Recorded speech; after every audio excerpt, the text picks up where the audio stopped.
Dear colleagues, we are starting our today's conference and under the tentative name, because we understand now that we can move to different spheres: sustainable development, international experience, national reglementation, and corporate practice.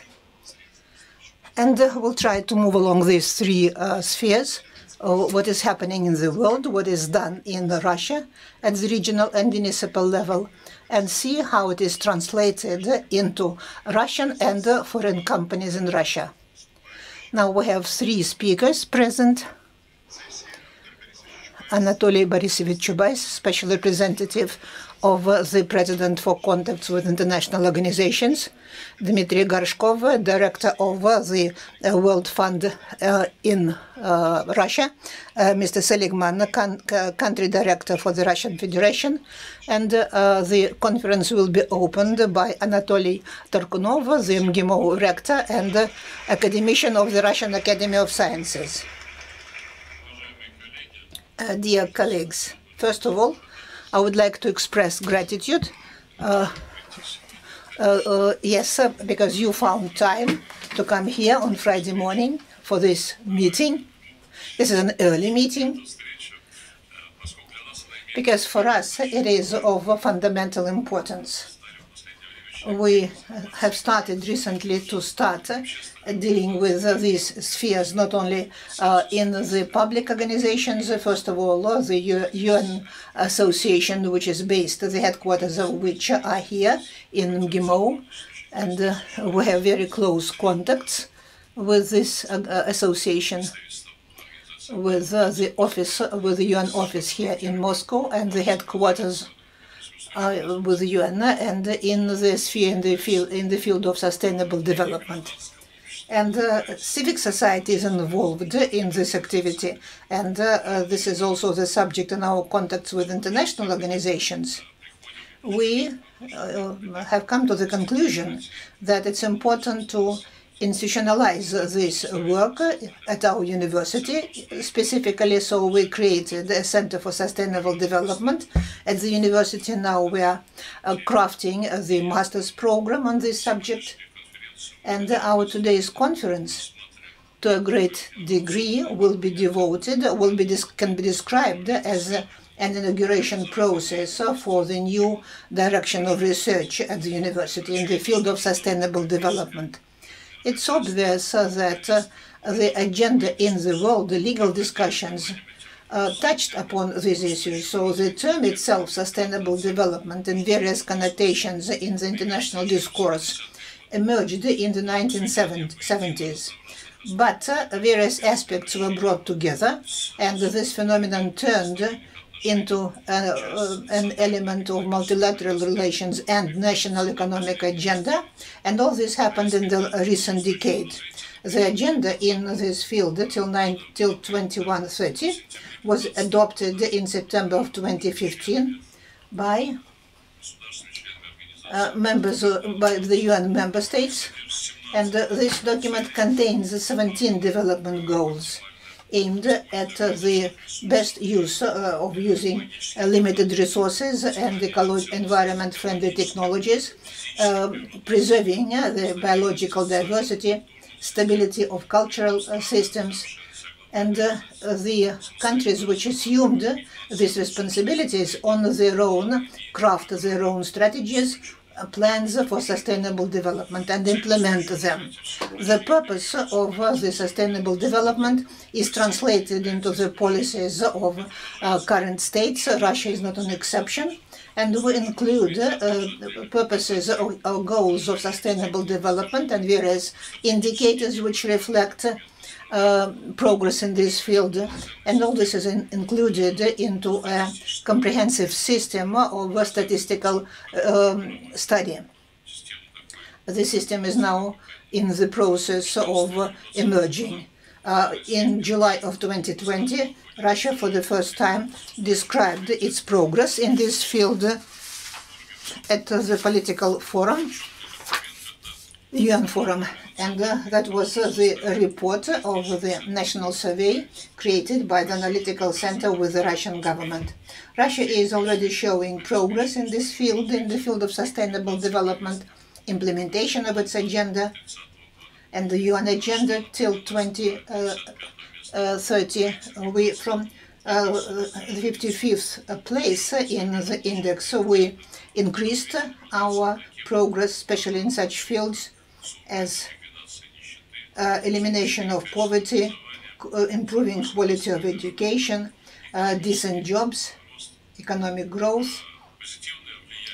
The positive influence, I think, is influenced by the development of digital technologies and improving access to electronic medicine, education. Digital technologies influence not only the social sphere, but also the sphere of economics and environment.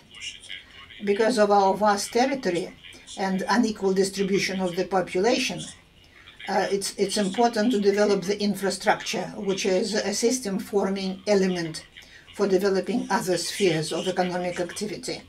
I must also point out that having begun to study this subject in greater detail, I have come to understand that one of the fundamental issues is moving to the energy alternatives. So from wood to coal, from coal to oil. Now, rather controversial suggestion, which is the use of renewable sources of energy, atomic nuclear energy. And now, as you know, due to the fact that Europe, the European Union, in the first place, have declared the green economy, green development, relevant programs have been adopted in the United States. And I must say that our great friends in the East, China, also has adopted relevant programs and are implementing them quite consistently. So this approach is turning out to be a prerogative for other countries, for all countries. So measures are taken in our country as well, but Russia is a huge country, so we view some issues in a very specific way by some of our experts, business community. And it's important here that in our education process, in our research, we should see we should take an integrated look at this problem. And we hope that we'll be able to provide recommendations in this field and help the new generation, help to raise the new generation, which will understand better how to achieve implementation in this field. Before 2030, there is still some time to come, so you will be able to progress. I am concluding with this, and it's my pleasure to give the mic, though I don't have to do that physically, to Anatoly Chubais. And you know that Mr. Chubais now deals very closely with these problems. Thank you. We have a very vast subject for consideration today. And I will try to embrace it in a very limited period of time. So let's try to do it the following way. First of all, I will try to be very brief in outlining the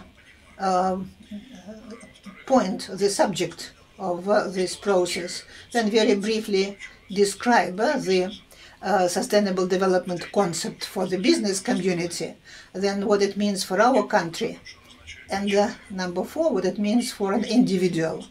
And all together, how much time do you have? 5 minutes? No, more.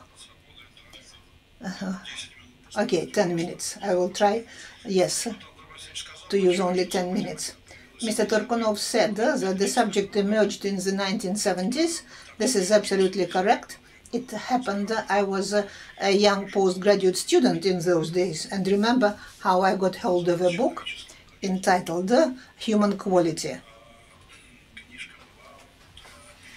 That was a translation into the Russian language by the book by the president of the Roman Club. And there was an academician, Grisciani. It was thanks to his efforts that the book was published. And Andrea Piccilli, who was the president of the Rome Club at that time. And they formulated the question in the following way. In the 1970s, the new methods appeared, computers, models. So they got together a group of scientists. It was a public organization, the Rome Club, and they tried to calculate, to figure out a model of the global economy development till the year 2000. At that time, the year 2000 seemed very far away. And it was quite a complicated calculation, and some results were controversial. But what is important that for the first time, thanks to that research, they formulated, I think, a very important category, which is called limits of growth. At the level of common sense, it's quite understandable. The idea is very simple. The authors of its initial versions were saying that the rates of development have their limits. There must be an end to growth. Now, if you have a look at all dynamics of consumption of energy, energy resources, everything else, it looks like this. You cannot go all the way up. You have to stop somewhere. This is pretty obvious, even to a layperson. Conceptually, this idea found its expression in their ideas and their works. We have to set limits by ourselves instead of waiting to hit the ceilings with the top of our heads. It's either us or it's going to be life that will command our future. There are limits even to the ecosystem. It can take only as much. Of course, there were many tensions, many discussions, controversies, especially around market economy, competition, business models. I will not dwell into this at this point of time. Eventually, this concept of limits of growth found its expression in the term sustainability, sustainable development. Basically, it means that you save resources for the future generations. You don't take away from your children. Can we keep our energy extraction at the current rate, at the rate of 10% annually? No, we can't. This will only result in growing temperatures, way over 2 degrees compared to pre-industrial level. We will also have to face erosion of soils, rising sea levels, deforestation, sinking of small island states, reduction of shorelines, loss of agricultural land, collapse of ecotopes, new diseases, and many, many more calamities. The scenarios abound. In other words, sustainable development is an attempt to find a solution to address the challenge of limited growth opportunities. I know that I'm not the best expert around in this room, including I will try to keep things simple. Keeping things simple makes for a clearer picture. So, in simple terms, the concept of sustainable development or ecologically social governance in business terms is a practically oriented plan of action that we will have to mainstream.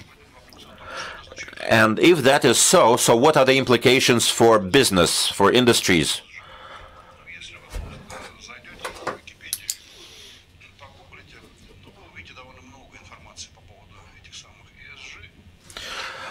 Wikipedia gives a wealth of information explaining what an ESG is. I will try to keep my explanation brief and simple. ESG is the social responsibility of business.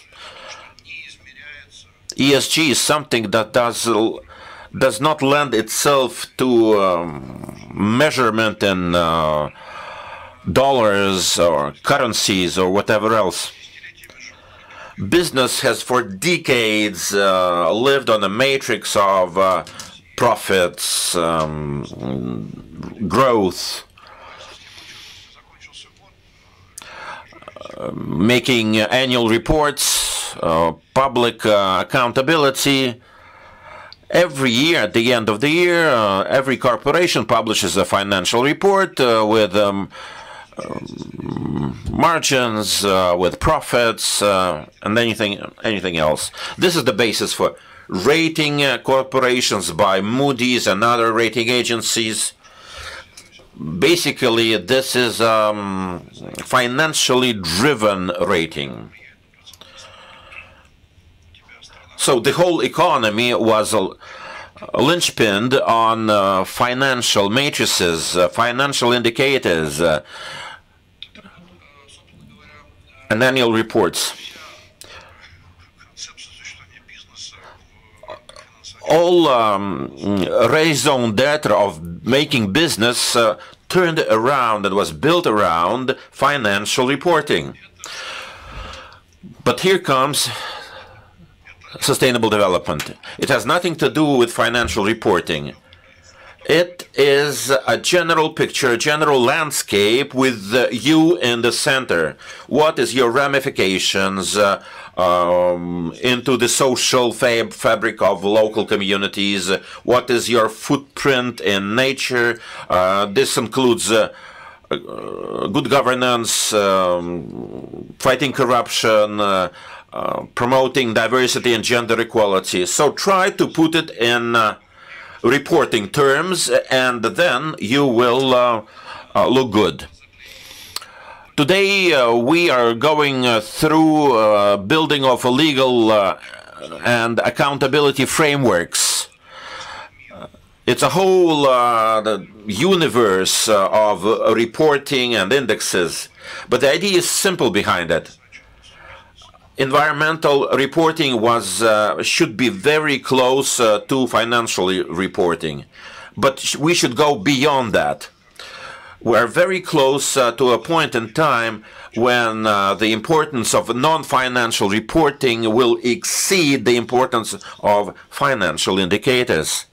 This in turn means that even if you look okay with dividends and profits, but you don't have good reporting on the green dimension, you can't expect good credit lines, you can't expect good sales, and your costs of doing business will rise. Multipliers will be important.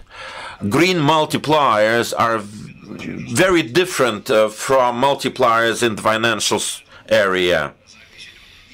This means that business success will be critically dependent on its green progress. I won't go as far as exploring the fundamentals of monetary policy. This is a different and separate story on its own right. But again, I reiterate that sustainable development for business means that should business fail to face the challenge, to address this challenge, and work out plans of action and sound reporting, it means it will lose standing, it will lose markets, it will lose financing, it will lose accesses to resources and banking credit. Now, I can imagine protest in the eyes of our Russian business colleagues. My job is to go into the business community, sleeves up, explaining to our business leaders what's going on. my initial attempt were not very successful.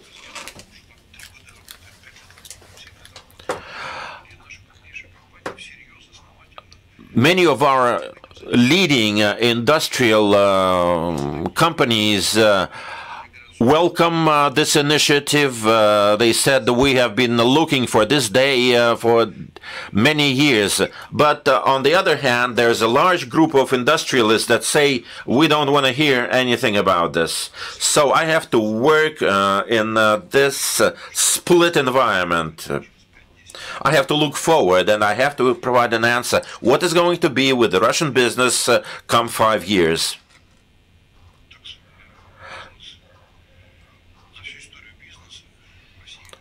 For the first time in the history of business activity, business finds itself in a situation when it has to take into account humanitarian side of the issue, non-material side of the issue. And all of that has to be mainstreamed into the business activity as a condition of its survival. This sounds very powerful. It's a very powerful message that will turn the whole paradigm of doing business upside down. So this is my answer to what sustainability means for business. So what is sustainability for the nation? Again, I will try to be very simple and brief. Please forgive me for that in advance. Anatoly Vasilyevich already mentioned the term energy transition, but I'll be more simple than that.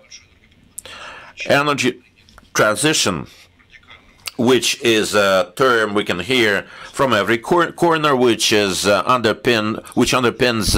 European policies, underpins in many ways the future development of Korea, Japan, China, and many other countries.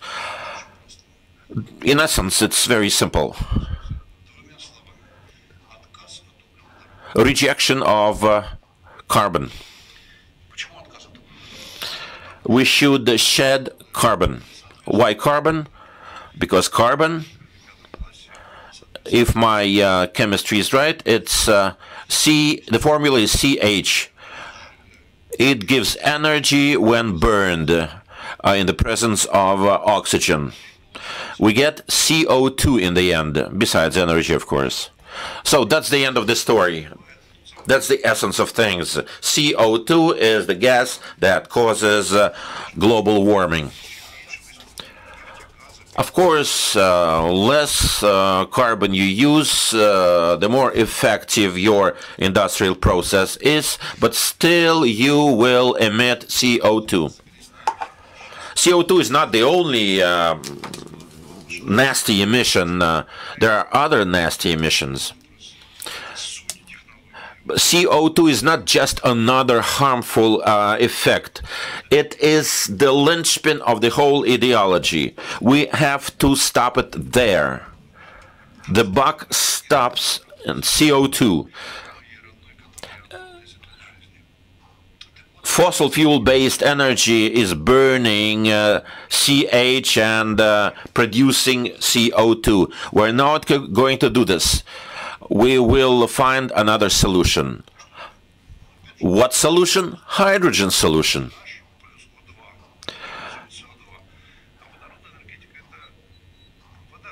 Its formula is simple. H2 plus O2.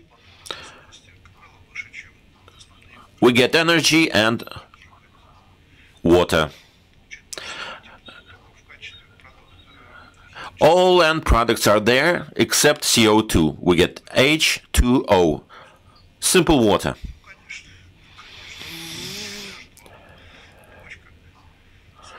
And that's the end of it.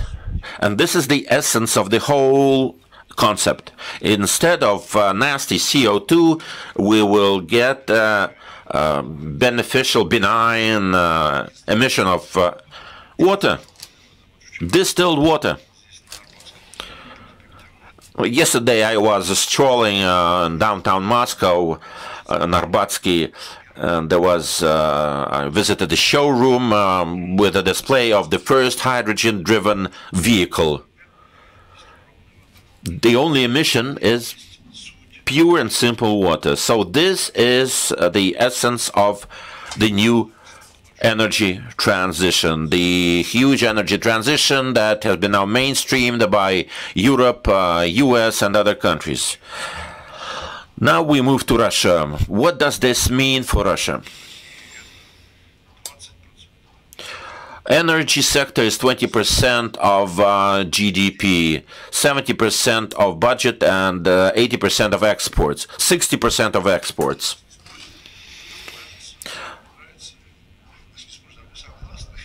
Nobody is going to ask us whether we love alternatives and renewables. We will have to face the fact. The world will say, no thanks. We don't need your CO2-driven energy anymore. Europe is planning to reduce coal consumption by 71% by 2030. 23–25% oil and gas and 15% natural gas. After 2030, no more coal, very little gas and oil. Those will be reduced by 71 to 79%. So no comments are needed. The figures speak for themselves. Some opponents would say that all of this is just crappy calculations, wrong calculations. I'm not mentioning things like heat contamination, convention of airflows, disruption of precipitation. So if there is an argument against, so please keep it to yourself. We don't want to hear you again. We better speak about our plans, our agenda for the next 30 years. An agenda of innovation, transitions, industrial revolution 4.0, things like that. But on top of all these agendas would be towering an overarching issue of renewing the entire technological landscape of the world. Many of the products that we are taking for granted will simply disappear, like the internal combustion engine, conventional automobiles.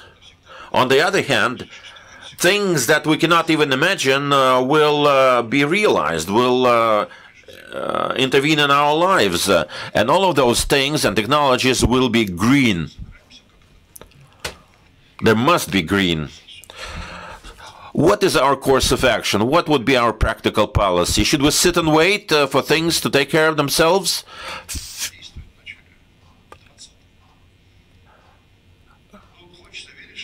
5 years since the Paris Agreement, we're only starting to move.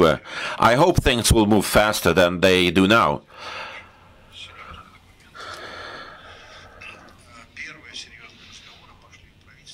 The government and the present administration are starting to turn their attention to these issues. We have a new strategy that was published yesterday. Good.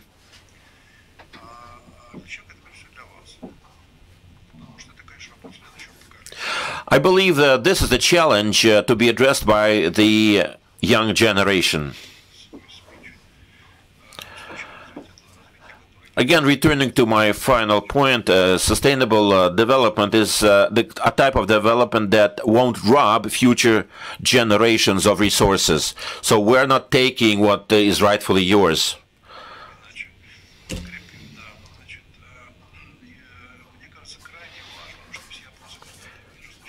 It is extremely important that polls, many of them have been taken in recent years, is showing fundamental shift in mentality, especially among the young. Shift toward green mentality, green thinking. Well, we can crack many jokes about this, but little girl Thunberg was absolutely right. This was not a random event. She was speaking the mind of many young people. The polls have been conducted in over 100 countries of the world. So this idea articulated by just one schoolgirl has resonated across the world. It's amazing. So this is my message to you as budding professionals who will take over the country come several years. Thank you very much.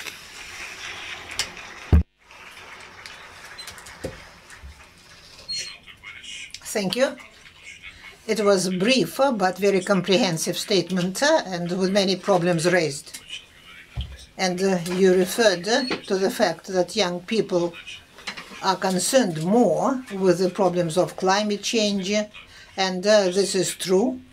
But at the same time, I should recognize that sociological survey which we conducted recently together with the French colleagues, it showed that when we look at the population groups, we see that in France, half of the population are concerned with the climate change. In our country, it's only 13%. And this is also a cause for concern. And it shows that in the society we should talk more about this problem and raise concern, as we used to say in the past. And in your intervention, where you expressed your concern, great concern, rather than a positive progress. I liked your reference to the fact that our business community started to work with Protestant ethics, started to think not only about earning money, but also thinking about the society, about the people, about the country. This is a positive breakthrough. I think this is typical only for the recent years. Thank you. Now I'd like to give the floor to Mr. Gorshkov, who is director of the Worldwide Fund for Nature in Russia.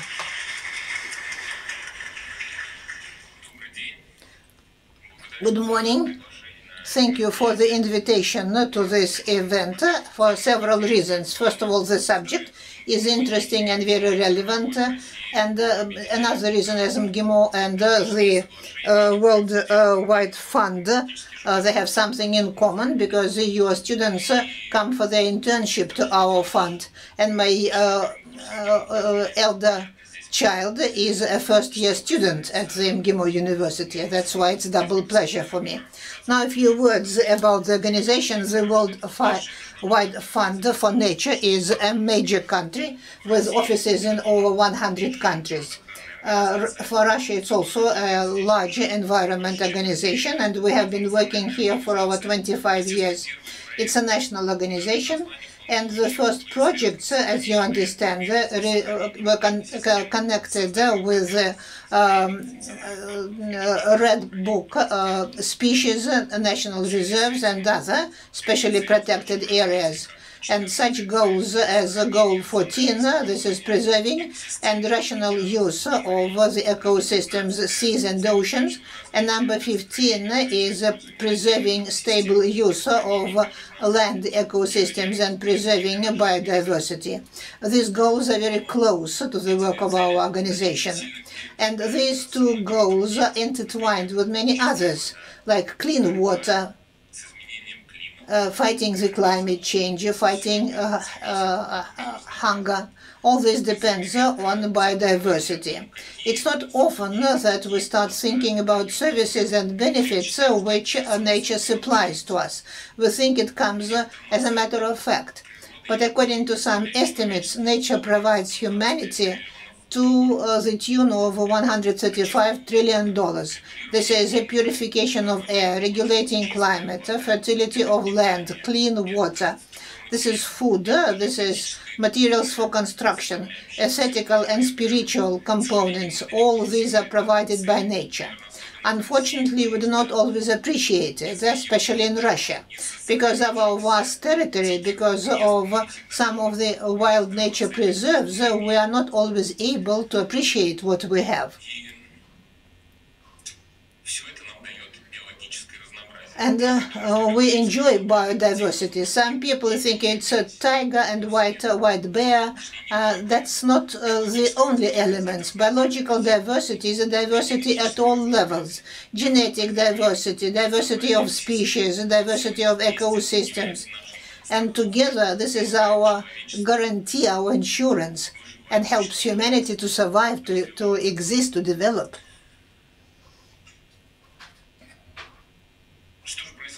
So what is happening to biological diversity now? Mr. Torkunov mentions on several occasions the 1970s, and there is a researcher which says the index of alive nature, and it shows that in the last 5 decades the number of some of the species reduced by 50%, decreased by 50%. This is what we are losing. 75% of the land territory, which is not covered by glaciers, has been seriously transformed by the presence of humans. And we are losing our biodiversity faster than we can restore it. Professor Torkunov mentioned sustainable development concept. And this, when we don't borrow from future generations, I would like to add several figures. We have a day which is called the Day of the Environmental Debt. In 1 year, nature reproduces some resources. People use these resources, consume them. If this development is sustainable, then humans consume everything that nature produces. It was true of the 1970s, but at present, this day comes somewhere in July or August. That means in August, humanity has taken from nature everything that it creates in 1 year. And every year, this day of environmental debt comes earlier and earlier. Another interesting fact. If all people on the earth consumed as much as a Russian person, then this day of the environment debt would come tomorrow, April the 17th. So what can be done? And should anything be done to preserve biological diversity, the ecosystems? There are 3 approaches, 3 scenarios. This is to improve protection of the environment, creating specially protected areas, fighting illegal hunting, restoring forests, reducing wood cutting. Another is sustainable production. And third is sustainable and rational consumption. If we use the 3 approaches, these 3 scenarios at the same time, then we'll be able in the future to change the tendency of decreasing biodiversity, which we are witnessing now. And our models show that if now we start implementing all the 3 models, then only by 2170 we'll be able to reach the trend of 2010.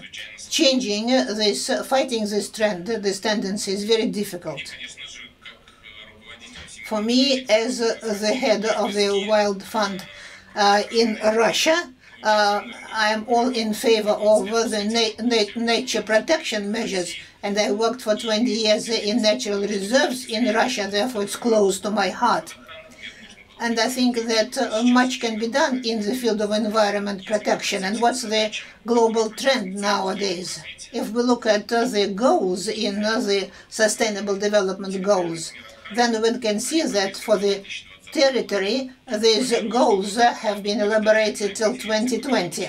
It was planned that there would be another conference on the subject and new goals would be elaborated for the period till 2030. According to these goals, 10% of the seas and oceans should be used in a sustainable manner. And here Russia has a good record as far as land is concerned, but with seas, we only can speak of the 3% record.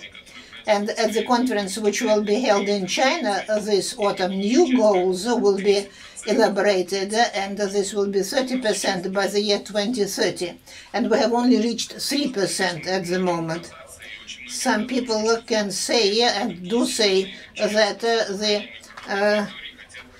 Worldwide Fund and other organizations would like to hinder the economic development of Russia and other countries, create national parks everywhere where no economic activity will be allowed. Please read the text more attentively. The text is not about prohibition. It's about sustainable and stable use.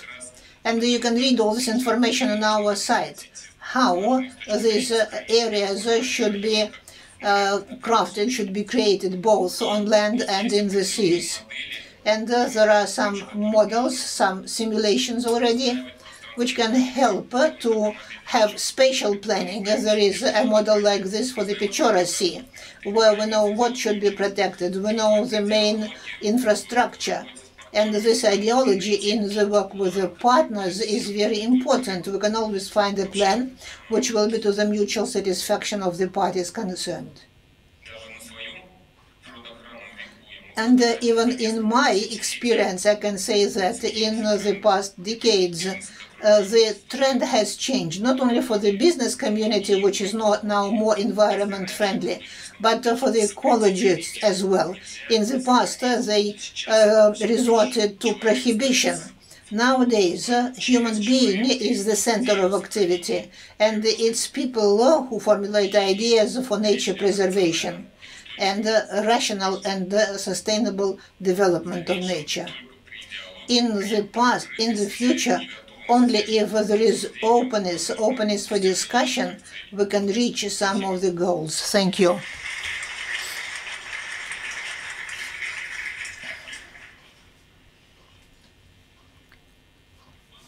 Now I would like to give the floor to Mr. Seligmann, the country director of the World Bank for the Russian Federation. Thank you. Good morning, Mr. Torkunov, participants of this session. Thank you for the invitation. For me, it's the first time to visit the MGIMO University. I'm very glad to have this opportunity. I'm glad that your university gives so much attention to the subject of sustainable development, and that you are training future diplomats, future specialists who are familiar with the subject of sustainable development from A to Z. And if you don't mind, I will shift to the English language. I know that you teach 57 languages at your university. Definitely we teach English, okay, including English. And maybe a few words in French. I can use French as well, so I will move to the English language. A few words about the World Bank Group first. To say that most of you probably know that after the Second World War, many countries around the world came together in a place called Bretton Woods outside Washington, D.C., and decided that we have to do something to address the root causes of what caused the horrible conflict of the Great Patriotic War. Address the root causes and help countries rebuild from conflict. And out of this came the IMF and the World Bank, among other institutions, as well as, of course, the new United Nations. Two goals are really central to what we're about. One, eliminate extreme poverty around the world, and two, boosting shared prosperity, making sure that as countries grow and get richer, they don't leave too many people on the side of the road. Because the consequence of that is greater inequality, greater grievances. Grievances can be used and can lead to conflict. And so how we do that, we are a World Bank, so we do provide concessional financing to poor countries, but we are also, and I would say most importantly, we're a bank of ideas and knowledge about development. And as you probably know, The members of the World Bank Group, including Russia, more than 180 countries around the world meet every year, in fact twice a year, for the spring meetings and the annual meetings, and they just met a couple of weeks ago. And it was a very stark message coming out of the spring meetings, which is really that, you know, this COVID crisis has been a huge global challenge to the economy. It's threatening the progress that has been made. More than 150 million people could revert back into poverty that had come out of poverty. And there's a risk of divergent recovery. Those countries that have the vaccine are going to do well. Those countries that don't have access to it are going to be in deep, deep trouble for many years to come. And there's also a risk, and I'm now coming to the key theme of our discussion, of unsustainable recovery. Of a recovery that does not address the key challenge of our time that I think Anatoly Borisovich just talked about, and the previous speaker just talked about so eloquently, which is the challenge of climate change. Now, as you all know, we are not right now on track to meet the commitments of the Paris Agreement, which was what was going to help us stay within the 1.5 degree increase in the global temperature that would avoid catastrophic impact on the environment. That was a relatively modest objective, and even that objective today, we are not on track to meet it globally as a planet. This means that what? That the severe impacts that we are already seeing are just going to get worse, and it means that climate change will push at least 130 million more people into poverty over the next 10 years. So my main message today on this is very simple. Russia's challenge is to maximize the potential positive impact of climate change on your economy while minimizing the challenges to your economy. And if you act now, if you make the changes now to your economic model that you can make, not only you can be part of the solution to the climate change challenge that we're all facing collectively as a planet, but you can also become a climate leader and actually develop your economy in a very sustainable manner. So you have two paths ahead of you. It's a bit of a moment of truth. A path of economic decline if you do not adapt your model, and a path of global environmental leadership if you do decide to adjust it. So, moment of truth, or as we say in French, moment of lucidité, jasnost. And like Anatoly Borisovich, I will talk about four things briefly. One, about the risks. You already heard quite a bit about this, of inaction. Two, about the opportunities for Russia. Three, very briefly, about the World Bank Group and what we can do to help. And fourth, and most importantly, about what you can do to help and how you can do it. So let me start with the risks. Extreme weather events. What does that mean? Forest fires in Siberia, permafrost melting, and you saw the accident in Norilsk a few months ago, and the financial costs associated with that, as well as the natural costs. Droughts, permanent loss of biodiversity, we heard all of that. Risk to Russia's position in the global trade environment. And again, we heard about that with the carbon border adjustment mechanism, as well as what's happening in Asia. There is an alignment between the US, China, and Europe at the moment, which means that the rules of the global trade are about to change. And so that, in case of inaction on the part of Russian companies and the Russian government, could become a source of risk.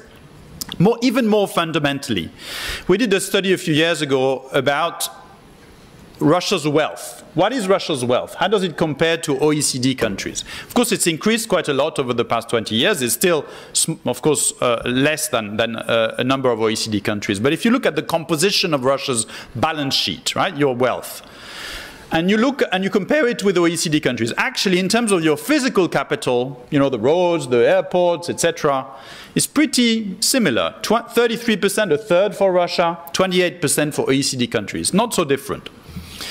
Human capital, Russia is about 46% of your wealth is present in this room, the human capital, what is in your brains, that's about half of Russian wealth. In OECD countries, it's about 70%. The big difference is natural capital. Natural capital represents 20% of Russia's wealth, but only 3% of OECD countries' wealth. And the issue is that that natural capital divides into two parts. One part that is non-renewable, the fossil fuels that you have in your earth that get burnt and then they disappear and they are lost. And the other part, which is renewable and sustainable, and that is the forests and the lakes and the biodiversity and everything else that is there. Now that part, if you do not maintain and increase it, and if you do not invest in your human capital, what you will get to is a decline of Russia's wealth over the long term, and a decline of Russia's position in the world. So, that's the risks. Of course, there are also opportunities, and I would say that in the case of Russia, the opportunities are many, but they require action now in order to seize those opportunities and to develop Russia into a global environmental leader. Forestry is the first obvious one. You have the largest forestry resources. There have been some studies showing that the sequestration, carbon sequestration potential of Russia's forests, of the temperate forests and boreal forests, is actually higher, like for like, than the rainforest, the tropical forest that there has been so much focus on. And actually there is a lot of scientific work happening in Russia at the moment to measure that sequestration potential. But of course, for the forest to actually realize that potential, they need to be well managed. And you need to minimize the forest fires. You need to have a proper governance and environment for the forest resources management. And it takes work. And that actually requires action now. Agriculture is the second one. Russia has the third largest stock of arable land in the world. Also is benefiting from increases in temperature, which means that some land that was not arable in Siberia, for instance, is becoming available for agriculture, whereas others in the south of the country that used to be very fertile is getting affected by drought. And so you need to adjust to that, and you need to change your agricultural economic incentives in order to make the most of this. Renewable energy. Russia is the 6th largest producer of renewable energy, but only using hydropower. Think of all the other resources you could use. Solar, wind, biomass, geothermal, tidal. The list is endless and the potential is huge in this country. But of course the incentives need to be right, the prices need to be right, for you to move away from coal and fossil fuels and to go in that direction. And then there is the whole area of urban planning, of digital innovation for climate, of green finance, all of that, without even mentioning green hydrogen or blue hydrogen. These are all opportunities for Russia to exercise leadership and to create jobs. Now, how is that going to work? And that's, I'm coming now to the third part, which is what we can do here at the World Bank to help. Well, what we can help with is conceptualizing what would a green, resilient, and inclusive development look like. How you can reconcile the need to be sustainable, which now is obvious to anyone who's looking at the data, with the desire to create jobs and to have growth and to maintain your prosperity. So that balanced approach we call GRID, Green, Resilient, Inclusive Development, and we have a model that helps us to move in that direction, which require urgent investments in human capital, in physical, in natural, to address the structural weaknesses and to promote green growth. The other way we can help is helping pull all of these risks and opportunities together in what we call a country climate diagnostic report, which is basically about modeling what would a low carbon transition path look like for the economy in aggregate, but also for the key sectors where you need a transition. Energy sector, transport sector, food and agriculture sector, and the way in which cities are organized. These are the 4 big systems that need to transform in order for the transition to be successful. And so we look forward to working with the authorities on figuring out not just the modeling, but the policy trade-offs that come with this. Because of course, there are some win-wins, but there are also some win-lose situations, and they require hard choices. So to finish, let me end with you. The young generation, which in my view, I was very struck by the statistics you quoted earlier about the awareness on climate change and the sense of how much of a threat or a risk it is. But it seems to me that the younger generation has a greater sensitivity to this because they will have to live with the planet that we will leave to them and that we will leave to their children. And it seems to me that MGIMO and other universities have a huge role to play. And I really commend MGIMO for developing that sustainable development approach within these walls. Because, there are a lot of new jobs to be found in this sustainable green economy. There are also opportunities for young people like you to come and work for us at the World Bank Group. And we have a program called the Young Professionals Program that hires people from all around the world. We're looking for the best, so I'm sure some of them are in this room. We would like to ensure that there is a strong pipeline of people coming in. We also are thinking about setting up an internship program for young people to come and spend a couple of summer months with us. So all of that is open. And at the end of the day, the future of a path that Russia will take will depend on what you do, not just on the national adaptation plan, but how you adjust your own behaviors going forward, how you think of that moment of truth that we are in now, and whether you take it as an incentive for immediate action. So let me leave you with the quote from a French poet I really like, who was a partisan fighter in the Second World War and fought the Nazis, but he was also a very good poet. He's called Renaud. And he said, "La lucidité est la blessure la plus rapprochée du soleil," for those of you who speak French. So in Russian, something like "Ясность – это рана, ближайшая к солнцу." Clarity is the first wound when you approach the sun. Thank you. Thank you, Renaud. Merci beaucoup. Камсахамнида, это по-корейски. Доказать, что нас... Well, this was a very informative presentation, very emotive presentation. To MGIMO to lecture before our students. We'll be happy to host you. Дорогие друзья, у нас... Dear friends, we have such outstanding collection of speakers. We still have 15 minutes to go, and I would suggest a question and answer session. Questions and answer, quickly. Don't waste time. I would like to thank MGIMO for this event, and I would like to thank the speakers for informative statements. A question to Anatoly Borisovich. You have mentioned, you have talked about the third transition, energy transition, and one of the elements is hydrogen. But hydrogen is a problem in itself. The modes of its production. Some say there is a dirty hydrogen and clean hydrogen. They are all marked by colors: green hydrogen, blue hydrogen, green hydrogen. France is very active in this respect. It is practicing cross-subsidizing. My question is as follows.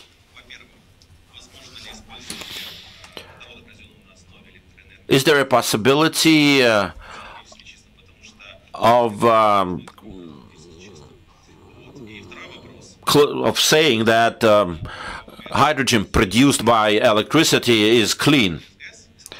Can we use energy produced on hydropower stations as clean? Large dams are not considered clean enough.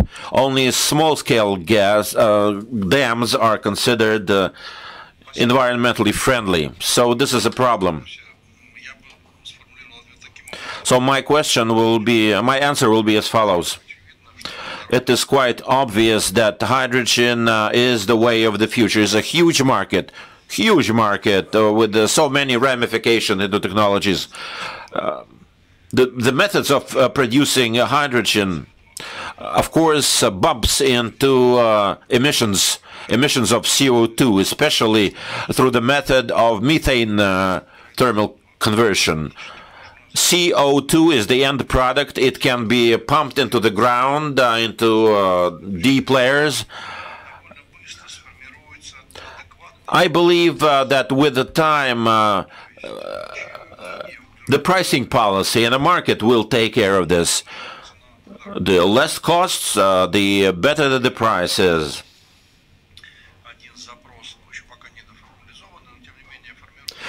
There's yet another issue that is addressed to us from EU. They are prepared to purchase hydrogen from Russia, made in Russia, but only labeled green. This is a hard issue. I believe this is not fair. I believe a more fair approach would be to make a condition of CO2 emissions in the production of hydrogen. Now, this would be fair to us. Would that be nuclear energy as a primary source, or hydrogen, hydropower? We have enormous resources of natural gas that is a primary source for hydrogen. There's another fact that hydropower stations above 20 megawatts are not considered as environmentally friendly, but it is all a matter of judgment. I believe that our energy is pretty sound. We have reserves, huge reserves on every direction, in hydropower, in gas, and coal, whatever. So we can respond to any challenge. Personally, I believe that we have the best possibilities for hydrogen production anywhere in the world. In terms of insolation, solar power, we are one of the best countries in the world. Insolation is much higher than in Chelyabinsk, is much higher than in Berlin. Yakutia, a cold place, but it's a very bright place. It's awash in sunshine. So we're pursuing solar energy. When it comes to wind power, we have no rivals. We have the highest wind potential in the world. This means that green hydrogen produced from wind and solar is the place to come, is the place to go. I believe that Gazprom and many other corporations will initiate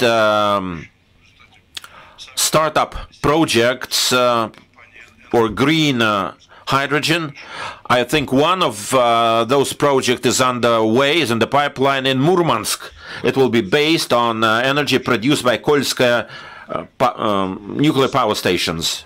So, finalizing my answer, this spectrum of pricing and the market action will put things in place. We can respond to any challenge. We have the full range of possibility when it comes to producing hydrogen. A lot of things have to be sorted out, arguments to be talked through, discussions to be had. I cannot say that the government fully understands or is fully committed to green hydrogen, but things are moving. I've just meant the recent national strategy of sustainable development. I think upstream and downstream in hydrogen is the way of the future for our country. Thank you. Good afternoon, Anatoly Borisovich. I have a question to you. Antasheva, representing the community of MGIMO. I was the first intern in your Rosnano Corporation when you were the Director General. My question is as follows. I know that a lot of youth-to-youth contacts are underway. So far we are hearing slogans, well-wishing statements when youth is concerned. I think you have a professional view of our future. What would be your advice for the young generation in terms of professional career building? Now, I've just said that we are in for emergence of new industries, new sectors of the economy based on alternative energies, non-carbon energy, and this is the way to go. Renewable energy. 4 years ago, just 4 years ago, we've been just paying lip service. But 4 years ago, we have built the first wind park. By 2024, we will have 6 megawatts of renewable energy capacity, employing 20,000 staff. This is a great breakthrough. It's a high-tech, it's clean, it's high-paying. We have already drafted a guide or a study guide on alternative and renewable energy. Another energy is hydrogen, we've just talked about in detail. We have already a hydrogen strategy. It is still in the drafting stage, but those will be hundreds of thousands of jobs.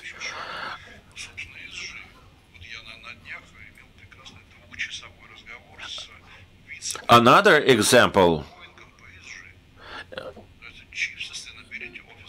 is using innovative fuels in transportation. I've just talked with the director of, with the chief strategy officer of Airflot, and he's aware of this problem.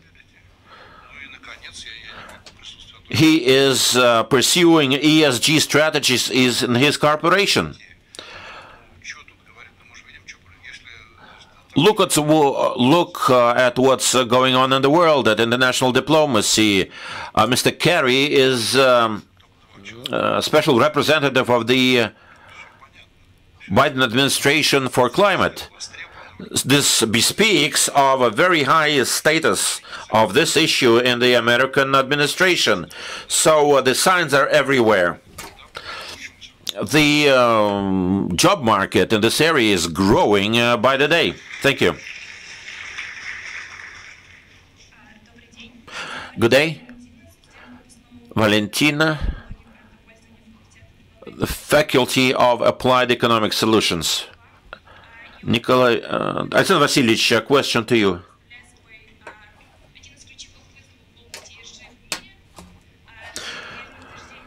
ESG is becoming the mainstream of business activity. What is your thinking? What is the future status and future of ESG ratings in the world? What is the method of taking into account non-financial risks in business strategies and business planning, business rating? We are used to taking into account only material and financial indicators, but it looks like we're in for a lot of non-material, non-tangible indexes to be taken into account. So can you share your vision? What is the way forward for ESG?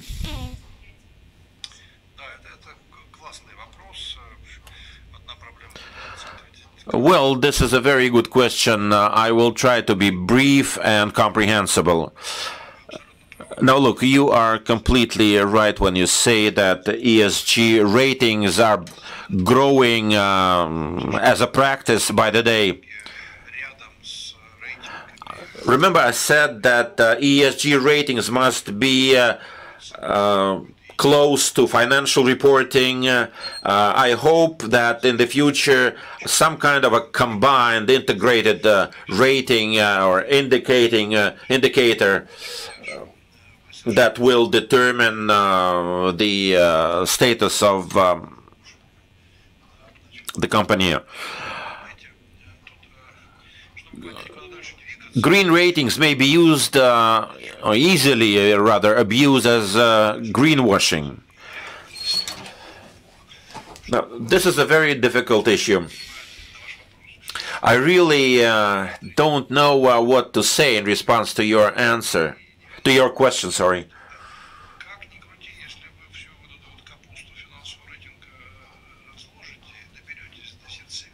Now, if you dig deep enough into financial reporting, you will find that the base of everything is price. Price is the beginning of all financial reporting. Price is a combination, an interplay of demand and supply.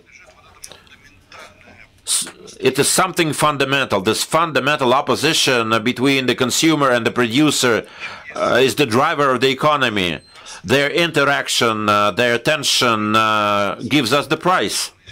And the price determines everything else in the financial ratings, in the entire capitalist business is built on prices. I will never pay you twice as much if I don't like this glass. You will never sell your products if you have an unjustified price. This is the foundation of the relations between the seller and the buyer. And what's the basis of the ranking? Broadly speaking, what we have discussed is not just my interaction with the consumer. It's my interaction with humanity, with nature. And what is nature? As we discussed, give me the number of the telephone where to reach nature. No, it doesn't exist. And this is a fundamental challenge.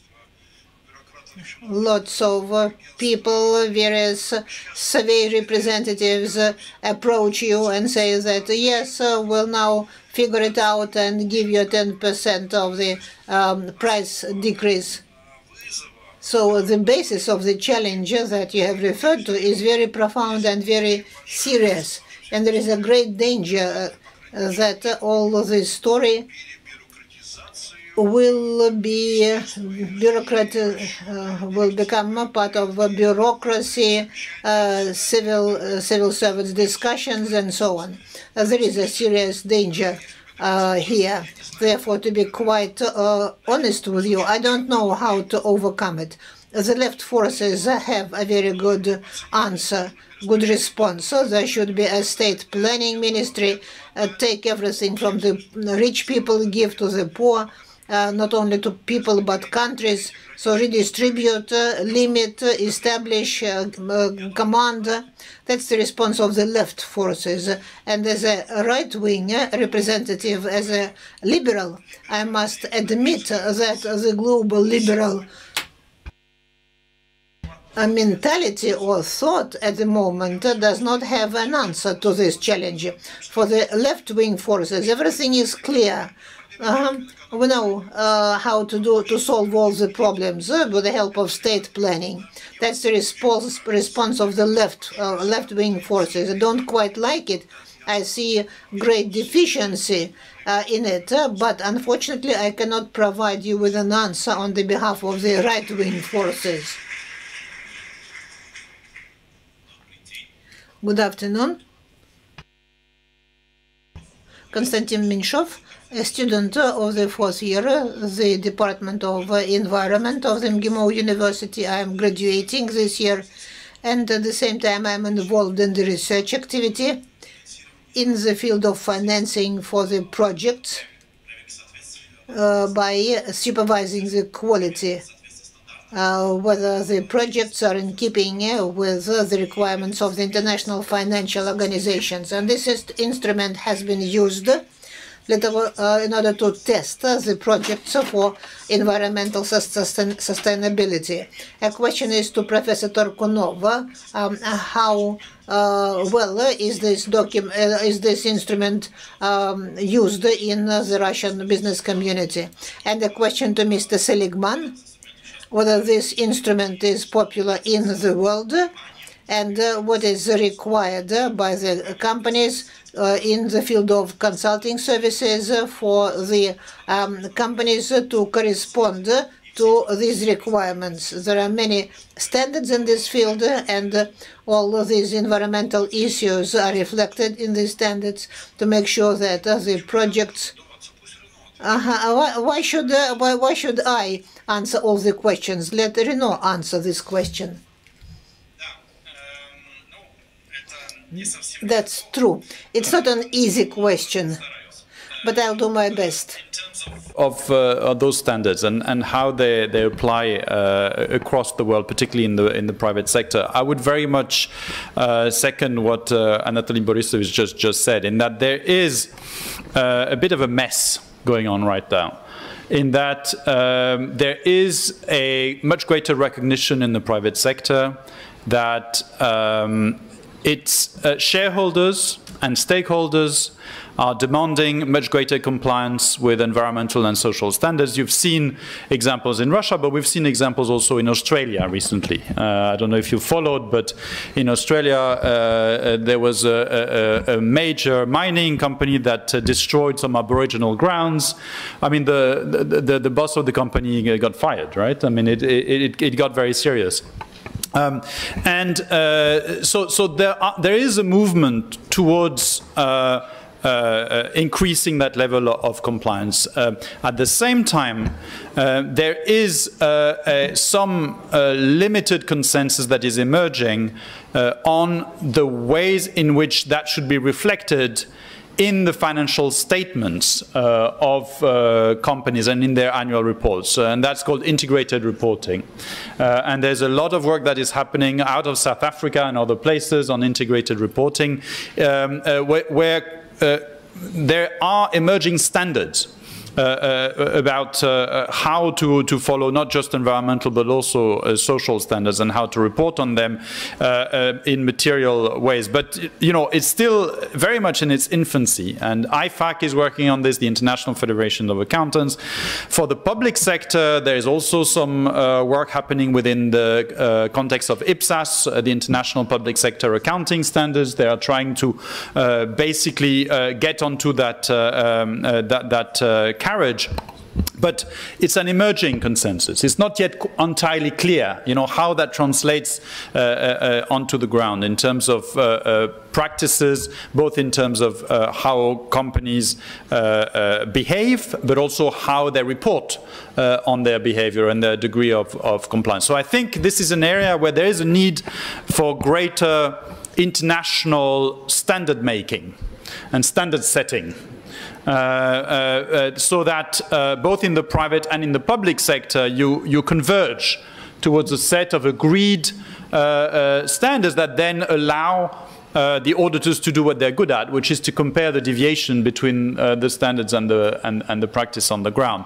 We're not quite there yet, and we need to get there. Because I think that otherwise what you will get to is what we're seeing actually in the financial sector, which is that there are more and more funds that say they are ESG funds, but actually when you scratch under the surface, what you find is that there is no greater credibility to the reality of the underlying activities that they claim to be financing. Are these really environmentally sustainable? Are these really socially sustainable activities? Or is it just greenwashing? Is it just a veneer of ESG reference that doesn't correspond to something real? And that's very dangerous because it undermines the credibility of the overall industry. And so I think that both in terms of the international financial institutions and in terms of the standards setters, there is a need for more rigor and more methodological focus on this issue.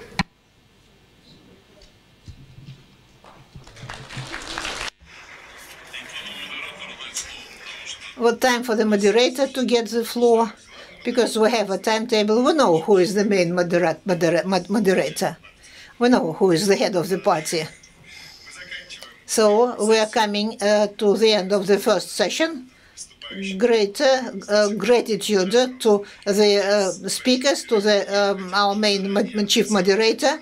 Now a short coffee break. And now I want to announce the participants of the next session. Mr. Jurgens, the Vice President of the Paris Peace Forum. That's what our program says. Mr. Starchak, the senior banker of the Web Bank, Mr. Gogolev, deputy head of the Federal Service for Accreditation, and Mr. Kuznetsov, the country director for the Russian Federation, and he also the title of the UN Information Center.